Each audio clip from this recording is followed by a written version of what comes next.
Sénégal a décidé de s'engager dans une grande farce électorale. Tout le monde a pu constater que le processus électoral manque non seulement de transparence, mais aussi de probité. Tout est épargné. Aujourd'hui, les candidats ne peuvent même pas savoir s'ils ont le bon fichier électoral. Personne aujourd'hui ne peut dire quelle est la composante du fichier électoral. Personne ne peut dire comment ont été paramétrées les clés USB qui ont été remises. Et ce qui quand même est révoltant, c'est qu'il est prévu par la loi qu'il y a une commission de contrôle des parrainages. En vous référant à la loi, vous verrez que cette commission est composée aussi du représentant du candidat. Et c'est cette commission qui procède à la vérification pour savoir si une candidature est recevable ou irrecevable. Lorsque nous sommes entrés, le président Badio Camara nous a immédiatement notifié le fait que le dossier était incomplet. Cela veut dire que le dossier a été ouvert et exploité en l'absence du mandataire et représentant de Ousmane Sonko, ce qui est une violation flagrante de la loi. On lui a posé la question de savoir si le dossier est incomplet.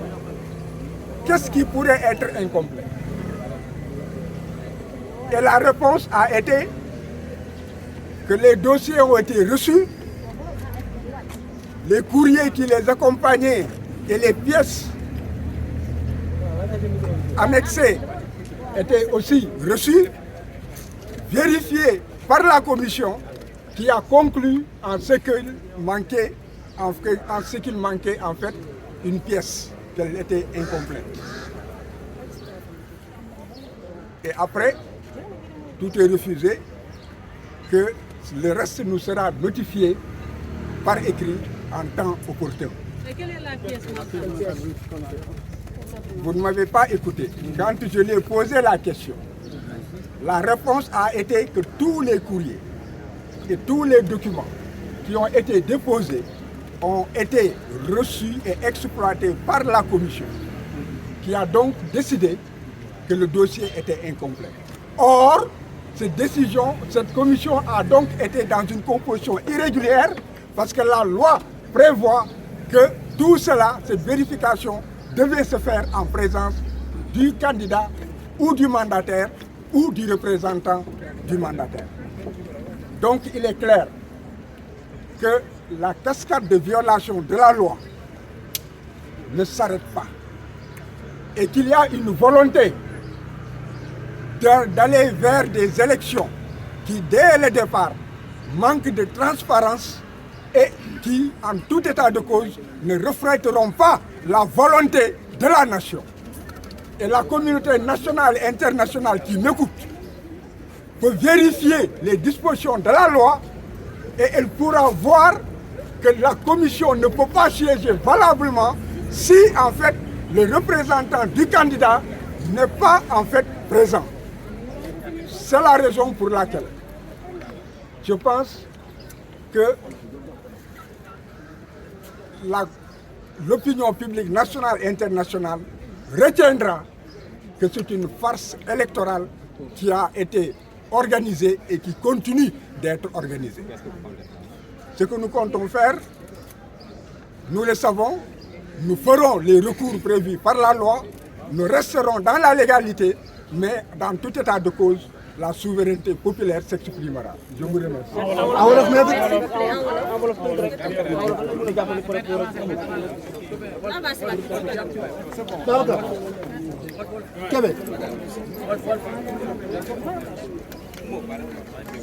moom moo di que addina bi seede na ne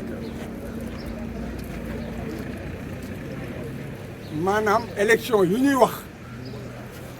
du ay élection ay farce la farce nag xaw ma ni ñu koy waxee ci wolof ngeen baal ma ay tappale la te tappale bi ñëpp gis nañ ne que ba yëf yi tàmbalee ba tey ay tappale la justice la mu wax yëpp dañ koo jël sànni ci maa tey ak doole la ñu wéy matt ne ko Ousmane Sonko du bokk ci candidat yi mu neex ko mu naqari mu neex ña ànd ak moom mu naqari leen mu neex réew mi mu naqari réew mi mu neex addina bi mu naqari addina bi ci loolu la ñuy wéy léegi nag ci kaw complot boobu sunu dossier fexe nañu ba dugal ko bañ ko dugal li da leen bett bañ ko yëgee dañoo déterlu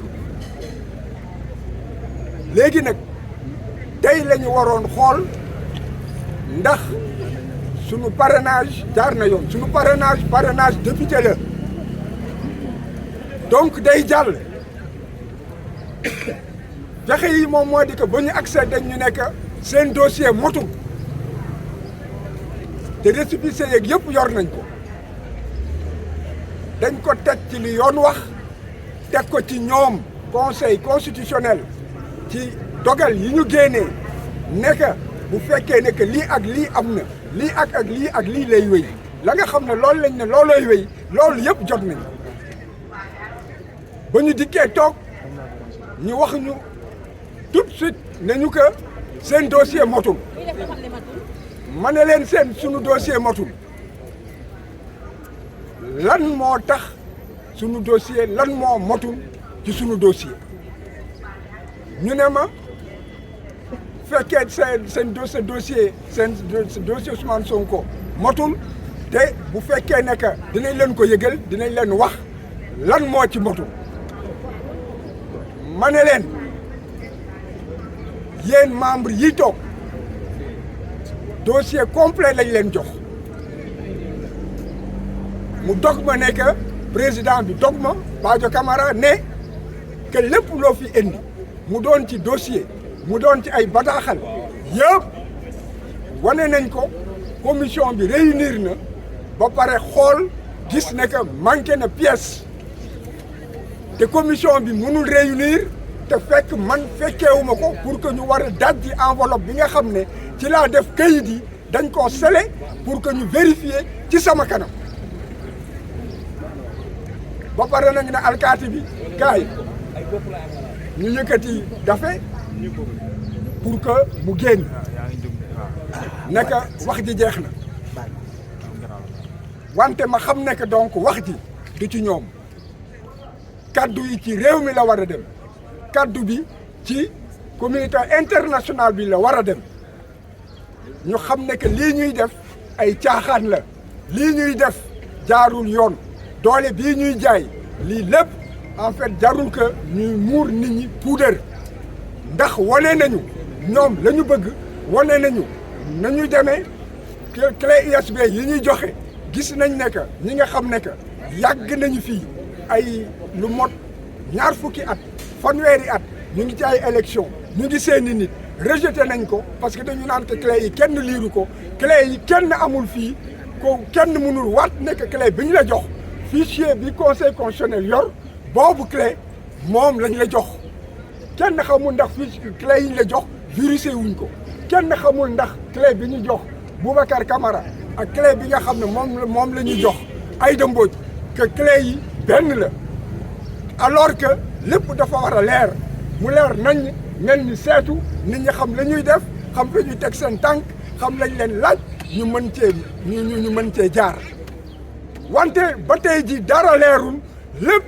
jéegoog jéego la jéego boo jéegi ñu génnee dara tegaat gàllankoor sa kaw boo fexee ba jàll ko ñu génnewaat beneen daal gàllankoor ay tappale élection la. ba tey maître yow xamuloo ban lan moo manqué ci sa dossier. nee nañ duñ ko wax alors que la manqué sama dossier amuñu droit ubbi dossier bi te man fekkeewuma ko ñu ubbi ko sama kanam li ñu war a def moom moo di que foog addina bi xam li xew doole ba ñu jaay te xam ne que loolu dañ ko fas yéene continuer loolu lu am solo la li ñu war a def